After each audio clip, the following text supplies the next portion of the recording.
Hello friends, welcome to our channel computer learning redefined. चलिए आज हम बात कर लेते हैं राउंड रॉबिन शेड्यूलिंग एल्गोरिथम पे। पिछली बार हमने प्रायोरिटी शेड्यूलिंग के बारे में समझा था, जो नॉन प्रीएम्प्टिव और प्रीएम्प्टिव दोनों तरह से हमने किया और उसके एग्जांपल्स भी हमने देखे। अब हम बात कर लेते हैं राउंड रॉबिन शेड्यूलिंग एल्गोरिथम के बारे में। ठीक है, तो राउंड रॉबिन शेड्यूलिंग एल्गोरिथम क्या है? ये एक फेयर शेयर शेड्यूलिंग एल्गोरिथम है। इसमें हम क्या करते हैं, एक टाइम क्वांटम लेते हैं। टाइम क्वांटम आप ऐसे बोल सकते हो कि टाइम यूनिट्स हैं। मतलब मान लिया मैंने अगर 2 यूनिट किसी टाइम क्वांटम सेट कर दिया, तो जितने भी प्रोसेसेस मेरे आने वाले हैं सीपीयू को यूटिलाइज करने के लिए, तो मैं उन सबको 2-2 यूनिट के लिए ही एग्जीक्यूशन करने का टाइम दूंगा और उसके बाद उनको कंटेक्स्ट स्विचिंग करके नेक्स्ट सीपीयू को कंट्रोल ट्रांसफर कर दूंगा। ठीक है, सिंपल इतनी सी टेक्निक है। चलिए यूनिवर्सिटी और कॉलेज स्टूडेंट्स वालों के लिए मैंने कुछ पॉइंट्स लिखे हैं, वो भी ये समझ लें। It is only pre-emptive in nature. एक तो ये पता होना चाहिए कि भाई ये प्रीएम्प्टिव नेचर का होता है, इसमें नॉन प्रीएम्प्टिवनेस का कंसेप्ट नहीं आता। This algorithm is designed for time sharing system. Time sharing systems में ही ये एल्गोरिथम यूज होता है। ठीक है, इसलिए इसको फेयर शेयर भी बोलते हैं। Responsiveness is high. इस एल्गोरिथम की रिस्पॉन्सिवनेस सबसे हाई रहती है, क्योंकि एवरेज रिस्पांस टाइम ये इसका बेस्ट रहता है सारे एल्गोरिथम्स के बीच में से। Ready queue is treated as circular queue. Ready queue जो हमारी बनती है उसको हम सर्कुलर क्यूब की तरह ट्रीट करते हैं। सर्कुलर क्यूब की तरह इसलिए ट्रीट करते हैं कि मान लो एक प्रोसेस आया जिसको अगर मान लो कि मेरे पास टाइम क्वांटम है 2 यूनिट का, तो लेकिन कोई प्रोसेस आ जाता है सिस्टम में, उसका बर्स्ट टाइम है 4 यूनिट का। तो 2 यूनिट चलने के बाद उसको हम क्या करेंगे, उसको टर्मिनेट नहीं कर सकते ना। 2 यूनिट चलने के बाद उसको हम वापस से क्यू में डाल देंगे, सर्कुलर क्यू के एंड में डाल देंगे, ताकि उसको वापस से चांस मिल सके एग्जीक्यूशन परफॉर्म करने का। ठीक है, तो ये इस पॉइंट को अभी हम देख लेंगे एग्जांपल में। Time quantum is fix up to which a process can hold a CPU. Time quantum fix रहता है जिसके दौरान सीपीयू को एक प्रोसेस होल्ड कर सकता है। Either a process terminated or process must release the CPU। या तो प्रोसेस उसके बाद टर्मिनेट हो जाएगा, ठीक है, नहीं तो प्रोसेस को रिलीज करना पड़ेगा CPU after the expiry of time quantum and re enter in the circular queue for next chance. ठीक है, नेक्स्ट चांस के लिए उसको वापस से क्यू में लगना पड़ेगा ताकि उसकी एग्जीक्यूशन कंप्लीट की जा सके। अभी हम इसकी एक एग्जांपल लेंगे और आपको इसकी पूरी क्लैरिटी मिल जाएगी। लेकिन एग्जांपल कराने से पहले मैं आपको एक चीज बताना चाहूंगा। जब भी आप राउंड रॉबिन सॉल्व करेंगे ना, तो जो तरीका मैं अभी यूज करने वाला हूं उसी से करना। एक रेडी क्यू को बना के चलना, फिर कभी गलती नहीं होगी, नहीं तो एरर होने के बहुत चांसेस रहेंगे। ठीक है, रेडी क्यू इसमें जरूर बनानी है, क्योंकि उसके बिना इसको सॉल्व करने में आपको बड़ी दिक्कत आएगी। तो इसका गैंट चार्ट अभी हम यहाँ पे ले लेते हैं। तो गैंट चार्ट आप सभी जानते हैं कि कोई भी शेड्यूलिंग एल्गोरिथम अगर हमको सॉल्व करना है तो उसका हमको गैंट चार्ट बनाना पड़ेगा। तो गैंट चार्ट मैं इधर बना लेता हूं और इसकी मैं रेडी क्यू जो भी है वो मैं यहां लिखता जाऊंगा। देखो स्टार्ट दोस्तों कहां से होता है? स्टार्ट हमारा होता है 0 से। ठीक है, तो 0 से मैं स्टार्ट करने वाला हूं, तो प्रोसेस कौन सा आएगा? P1। ठीक है, P1 स्टार्ट हो गया, मतलब मैं रेडी क्यू में मेरे पास इनिशियली कौन सा आएगा? P1 आएगा। अब P1 का बर्स्ट टाइम कितना है, सबसे पहले ये चीज देखनी है। तो टाइम क्वांटम हमको दिया हुआ है 2 यूनिट्स का। ठीक है, अब ये 2 यूनिट्स को आप मिनट्स बोल रहे हो, 2 सेकंड बोल रहे हो, वो आप पे डिपेंड करता है। तो मैं बोल रहा हूं कि 2 यूनिट का टाइम क्वांटम हमको दिया हुआ है। तो 2 यूनिट 0 से लेके 2 तक कौन चलने वाला है? P1 चलने वाला है, क्योंकि 2 से ज्यादा मैं इसको चला ही नहीं सकता। क्यों? क्योंकि मेरे पास टाइम क्वांटम दिया हुआ पहले से 2 यूनिट का। अगर 4 दिया होता तो मैं 4 तक चलाता, 6 दिया होता तो 6 चलाता, 1 दिया होता तो 1 चलाता। तो इस हिसाब से अब मैं इसको कितना चलाने वाला हूं? 2 यूनिट चलाने वाला हूं। 2 यूनिट मैंने इसको चला लिया। ठीक है, 2 चलने के बाद ये कितना रह गया? 2 यूनिट ये अभी फिर रह गया। तो P1 मैंने एग्जीक्यूट कर दिया, अभी 2 यूनिट। ठीक है, तो नेक्स्ट अब देखो कि P1 कहां तक चला। ये आपको क्या दिखाता है? ये वाली लाइन आपको टाइम बताती है। 0 से 2 तक P1 चला, लेकिन 0 से 2 तक P1 चलने के बाद क्यू में कौन कौन से प्रोसेसेस आ गए? 1 पे P2 भी आ गया और 2 पे P3 भी आ गया। ये दोनों भी मेमोरी में आ गए, यानी कि रेडी क्यू में आ गए। मेमोरी में इसलिए बोलता हूं क्योंकि रेडी क्यू रैम में ही बनती है। ठीक है, तो ये भी मेमोरी में आ गए। ठीक है, P1 P2 P3 आ गए, लेकिन P1 2 एग्जीक्यूट हुआ, लेकिन उसके बाद 2 हमारा रहता है। तो इसको हम फिर से क्या करेंगे? अब इतने ही प्रोसेसेस हमारे रैम में आए हैं, तो इसके बाद मैं फिर से P1 को मेमोरी में लगा दूंगा कि भाई तू सर्कुलर क्यू में वेट कर, जब तक ये प्रोसेसेस एग्जीक्यूट नहीं हो जाते तेरे को हम चांस नहीं देने वाले। तो नेक्स्ट अब हमारा क्या चल जाएगा? P2 चल जाएगा। आप क्यू में देख सकते हो, तो P2 चल जाएगा। यहां से मैं P2 क्रॉस कर देता हूं और P2 का बर्स्ट टाइम है 5, लेकिन 5 चलेगा नहीं। P2 चलेगा कितना? 2 से लेके 4 तक, यानी कि 3 यूनिट्स अभी भी P2 रह जाएगा। ठीक है, तो P2 यहां से मैंने 4 तक चला दिया। और अब आप देखो, देखने वाली बात ये है कि 2 से लेके 4 तक, अब 4 तक और भी तो प्रोसेसेस आ जाएंगे ना क्यू में। तो 4 तक कौन कौन से प्रोसेसेस आ जाएंगे? P3 तक आ गया हमारा। ठीक है, P3 तक आ गया। अब 3 पे 4 भी आ जाएगा और 4 पे 5 भी आ जाएगा, यानी P4 भी आ जाएगा और P5 भी आ जाएगा। इसके बाद P2 वापिस से लग जाएगा लाइन में, अपनी टर्न का वेट करेगा, ठीक है। उससे पहले नहीं लगा सकते क्योंकि उस ड्यूरेशन के दौरान हमारे दूसरे प्रोसेसेस भी रेडी क्यू में आ गए हैं। आपने इस क्यू को बनाते चलना और बिलीव मी ये इतना आसान हो जाएगा, एकदम से आपको करना आ जाएगा इसको, क्योंकि अब आपको पता चल गया कि P2 के बाद P3 चलेगा, P1 चलेगा, P4 चलेगा, P5 चलेगा और P2 चलेगा। जैसे जैसे आप रेडी क्यू बनाते जाओगे आपको प्रॉब्लम की अंडरस्टैंडिंग और इजी हो जाएगी, ठीक है। तो चलिए P2 चल गया, अब हम किसको चला लेते हैं, P3 को चला लेते हैं। अब P3 का बस टाइम कितना है, P3 का बस टाइम 2 ही है, तो 2 यूनिट का मेरे पास क्वांटम है, 4 से लेके 6 तक P3 चल जाएगा और इसकी एग्जीक्यूशन कंप्लीट कर दी, मतलब ये फुली तरह से टर्मिनेट हो गया, ठीक है। ये जो पॉइंट लिखा था उसका मतलब यहीं पे आ गया कि टर्मिनेशन कंप्लीट, अगर तो प्रोसेस कंप्लीट चल जाता तो उसको हम वहीं पे टर्मिनेट कर देंगे। अब P3 टर्मिनेट हो गया तो नेक्स्ट अब P3 वापस नहीं लगेगा क्योंकि इसकी एग्जीक्यूशन कंप्लीट हो गई है, तो P3 6 तक। लेकिन अब देखने वाली बात यह है कि 6 यूनिट तक 4 5 6 यानी कि 5 और 6 में हमारे पास कौन कौन से प्रोसेस आ गए, P5 तो पहले ही आ गया, P6 भी आ जाएगा, तो P6 को भी मैं सर्कुलर क्यू में लगा दूंगा, ठीक है। तो नेक्स्ट मेरे पास चलने वाला है P1, तो P1 का कितना टाइम रहता है, 2 यूनिट, तो ये 0 तक हो जाएगा, मतलब P1 की भी एग्जीक्यूशन यहाँ पे 6 से लेके 8 तक P1 की भी एग्जीक्यूशन कंप्लीट हो गई, ये और ये दो प्रोसेस हमारे खत्म हो गए। नेक्स्ट अब हमारे पास कौन चलने वाला है, मेरे क्यूब बनाई है, मुझे पता P4 चलेगा, तो P4 चलेगा। P4 को कितना टाइम चाहिए, P4 को 1 यूनिट टाइम चाहिए, यानी 8 से लेके 9 तक P4 चलेगा।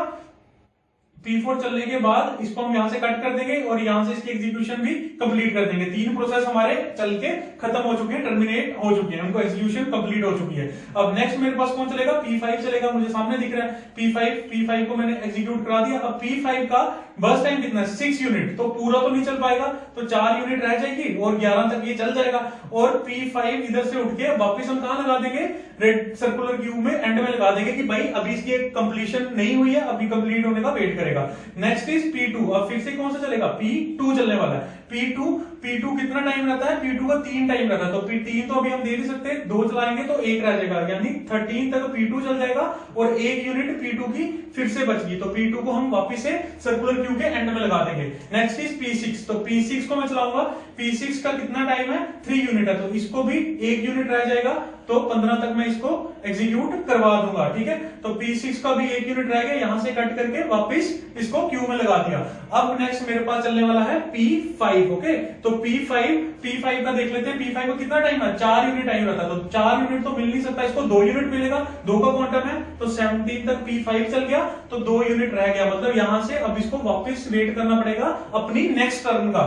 तो P5 के बाद अब नेक्स्ट हमारा आ जाएगा P2, तो P2 को मैं वापस से एग्जीक्यूट कर लेता हूं। अब P2 को कितना टाइम चाहिए, P2 को 1 यूनिट टाइम चाहिए, यानी कि P2 की एग्जीक्यूशन कंप्लीट होगी, यानी 18 तक P2 चला और इसकी एग्जीक्यूशन कंप्लीट होगी। Next is P6, okay. तो P6 को मैं फिर से एग्जीक्यूट कर देता हूं। P6 को कितना टाइम चाहिए, अब P6 को भी 1 यूनिट टाइम चाहिए, यानी 19 तक P6 भी चल जाएगा और इसकी एग्जीक्यूशन भी कंप्लीट हो जाएगी, तो ये भी टर्मिनेट हो जाएगा, तो यहां से मैं इसको कट कर दिया।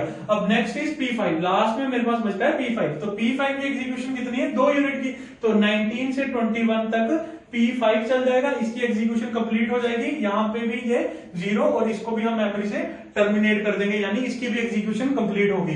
तो सिंपल सा लॉजिक है, मैंने बड़ी एग्जांपल इसीलिए ली थी कि जितनी बड़ी एग्जांपल होगी तो मैं आपको उतनी डिटेल में समझा पाऊंगा कि रेडी क्यू बनाते चलनी है और उसी के अकॉर्डिंग प्रोसेसेस को हमने एग्जीक्यूट कराते चलना है। मेन सोचने वाली बात है ये रेडी क्यू, इसको जैसे आप एग्जीक्यूट कराओगे तो ये रेडी क्यू आपकी अगर सही बनी होगी तो आपके प्रोसेसेस एक के बाद एक एग्जीक्यूट हो जाएंगे, कोई गलती का चांस नहीं रहेगा।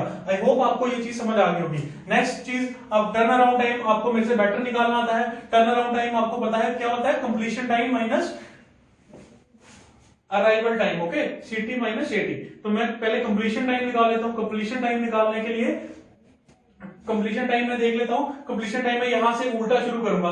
P5 का completion time is 21, okay. P5 का कंप्लीशन टाइम इज 21, तो P6 का completion time is 19, okay. P6 का कंप्लीशन टाइम इज 19, P2 का कंप्लीशन टाइम इज 18, P2 का कंप्लीशन टाइम इज 18, ठीक है। फिर आ गया P5 का कंप्लीशन टाइम इज 17, P5 का कंप्लीशन टाइम इज 21, हमने पहले से लिख दिया, P5 का completion time is 21, okay.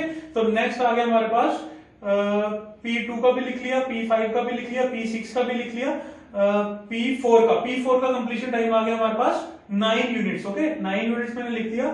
P3 का आ गया हमारा, P1 का आ गया 8, P1 का आ गया 8 और P3 रह गया, P3 का आ गया 6 यूनिट्स। ओके, तो ये आपके पास क्या आ गया, कंप्लीशन टाइम। तो अब आपके पास कंप्लीशन टाइम आ गया है। अगर मेरी कोई गलती हो गई हो तो प्लीज आप अपनी कैलकुलेशंस ठीक से कर लेना, तो मेरे साथ साथ आप भी सॉल्व कर लेना, तो हो सकता है कि मेरे से गलती हो गई हो।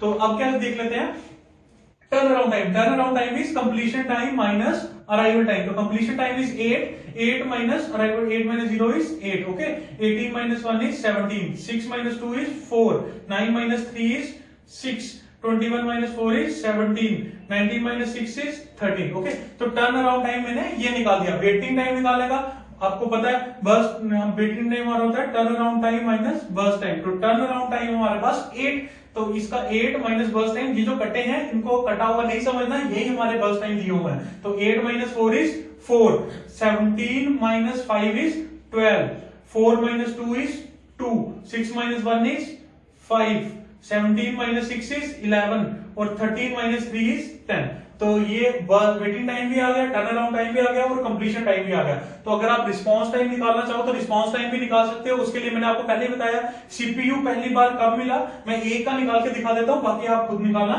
P1 को पहली बार सीपीयू कब मिला, 0 पे, और P1 आया कब था, अराइवल टाइम, यानी इसका रिस्पांस टाइम क्या है, P1 का रिस्पांस टाइम है 0। ओके, P1 का रिस्पांस टाइम क्या है, 0। अगर मैं P2 की बात करूं तो P2 को पहली बार सीपीयू कब मिला था, 2 सेकंड पे, और P2 आया कब था, P2 अराइवल टाइम था 1 पे, 2 माइनस 1 इज 1। ठीक है, तो ऐसे करके आप रिस्पांस टाइम भी कैलकुलेट कर सकते हो। ठीक है, तो अब एवरेज वेटिंग टाइम कोई पूछे तो आप निकाल सकते हो, एवरेज टर्न अराउंड टाइम कोई पूछे तो आप निकाल सकते हो, completion time, average run response time, आप सब निकाल सकते हो। ठीक है, तो घबराना नहीं, सिंपल तरीके से क्यू बनाना और क्यू के अकॉर्डिंग उसको सॉल्व करते चलना, तो आपको कभी प्रॉब्लम नहीं आएगी। ठीक है, इसके बाद हम डिस्कस कर लेते हैं एडवांटेजेस और डिसएडवांटेजेस, और एक मैं आपको असाइनमेंट दूंगा, वो आपने सॉल्व करके कमेंट सेक्शन में बतानी है। ओके,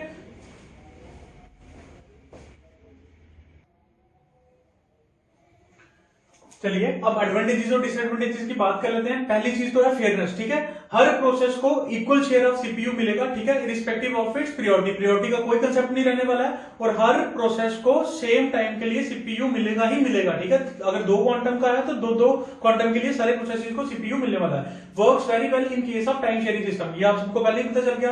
क्लाइंट सर्वर आर्किटेक्चर और इंटरेक्टिव सिस्टम, अगर मैं अभी बात करूं इस चीज की एग्जांपल की, तो अगर मान लो कि गूगल है, जैसे हमारा google.com पे हम सर्च करते हैं, तो कितने सारे बंदे एक ही साथ उसको सर्च कर रहे होंगे और अपनी क्वेरी परफॉर्म कर रहे होंगे। अगर तो वो फर्स्ट कम फर्स्ट सर्व पे काम करे तो आप सोचो कि एक को क्वेरी का आंसर मिलेगा फिर दूसरे के लिए चलेगा, तो ऐसा अच्छा लगेगा, या अच्छा क्या बोलूंगा मैं, ऐसे ठीक बात है। आप खुद बताओ कि एक के चलने के बाद दूसरे का नंबर आ रहा है, तो नहीं, इसमें क्या हो रहा है कि टाइम क्वांटम हम शेयर कर देते हैं, तो सबको इंटरेक्टिविटी बनी रहती है और सबको लगता है कि जो सर्वर है, जो सिस्टम है, वो हमारे साथ बड़ी जल्दी से रिस्पॉन्स कर रहा है हमारे साथ। ठीक है, next is performs best in terms of average response time, तो ये बेस्ट एवरेज रिस्पॉन्स टाइम आपको दे देता है। अगर आप करना चाहो तो आपने जितने भी पिछले जितने भी एल्गोरिथम्स पढ़े हैं उन सब पर रिस्पांस टाइम कैलकुलेट करना, और उसके बाद इसके साथ भी उन्हीं पे राउंड रॉबिन लगा के इसका रिस्पांस टाइम भी कैलकुलेट करना, तो ये आपको बेस्ट रिस्पांस टाइम देने वाला है। डिसएडवांटेजेस की बात करें तो मोर ओवरहेड कॉन्टेक्स्ट स्विचिंग, बार बार क्या करना पड़ा है हमको,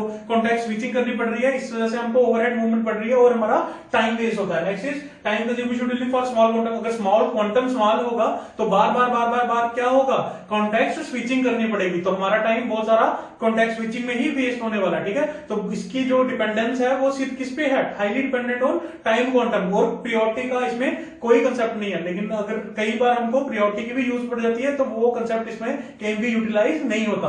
तो चलिए आज आपके असाइनमेंट मैंने ये दी है, ये असाइनमेंट आपने सॉल्व करना है ये क्वेश्चन। इसके बाद आपने completion time, turn around time, waiting time तीनों कैलकुलेट करने हैं, और रिस्पांस टाइम भी कैलकुलेट करना है। इन सबको कैलकुलेट करने के बाद आपने इन सब की average completion time, average turn around time, average waiting time और एवरेज रिस्पांस टाइम मेरे को कमेंट करके मेरे कमेंट सेक्शन में बताना है। अगर किसी को कोई डाउट आता है इसमें फिर भी, तो वो कमेंट करके मुझे बता देना, मैं उसको दूर करने की कोशिश करूंगा।